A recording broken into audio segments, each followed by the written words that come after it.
दी 24 तास paid news channel तुम्ही पाहू शकता. जून महिन्यामध्ये शाळा सुरू झाल्यानंतर काही आदिवासी बांधवांना जिल्हा परिषद असो, पंचायत समिती असो व शाळेमध्ये ऍडमिशन मिळत नाही. या संदर्भात कॉलेजचे देखील प्रश्न असेल व आरोग्याच्या माध्यमातून जे नर्सिंग आहे त्यांना देखील हा प्रश्न या ठिकाणी निर्माण होतोय की मुलांना ऍडमिशन नेमकं भेटत नाही. आपण जाणून घेऊया की नेमकं हे लोक कुठून आले. दादा कुठला आलाय? आम्ही शिरपूर तालुका झेंड्याचं नोंद आले सर.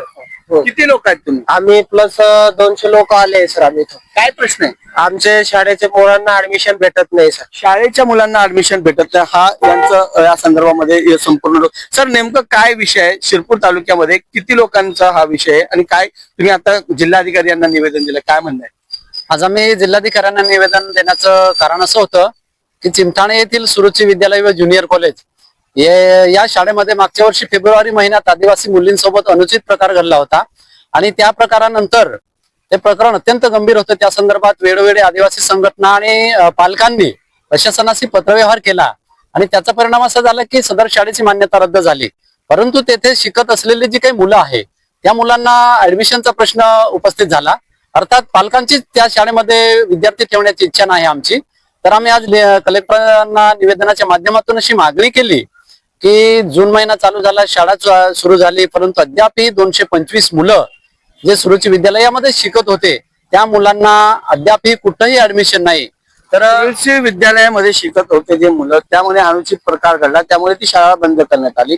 आपण काही बांधव आहे तर काय सांगणार, का या विषयावर काय सांगणार? काय प्रतिक्रिया? सर, आम्ही निवेदन दिल्याप्रमाणे आम्हाला नामांकित योजनेअंतर्गत जे नामांकित शाळा आहेत त्या शाळेत पाहिजे आणि एका शाळेची आम्ही मागणी केलेली आहे. ते Dondaicha Hasti public school and junior college Dondaicha या शाळेची मागणी केलेली आहे. तसेच निवेदन आम्ही प्रकल्प अधिकारी कार्यालय तिथं दिलेले आहे. परत आम्ही कलेक्टर ऑफिसला येऊन साहेबांना दिलेले आहे. तसेच परत हे शिक्षण अधिकारी त्यांना देणार आहोत. 200 पेक्षा जास्त मुलांचे ह्या ठिकाणी प्रश्न निर्माण होत आहे. सर काय सांगणार या संदर्भामध्ये? जे आदिवासी प्रकल्पाचे सर आहे त्यांना भेटलेत का आपण? त्यांचं काय म्हणणं आहे या विषयावर? त्यांचं म्हणणं आहे की आम्ही याबद्दल नियोजन करू आणि पुढे 8 दिवसापर्यंत आम्ही यांचं ऍडमिशनाचं नियोजन पूर्ण करून तुम्हाला माहिती पाठवू.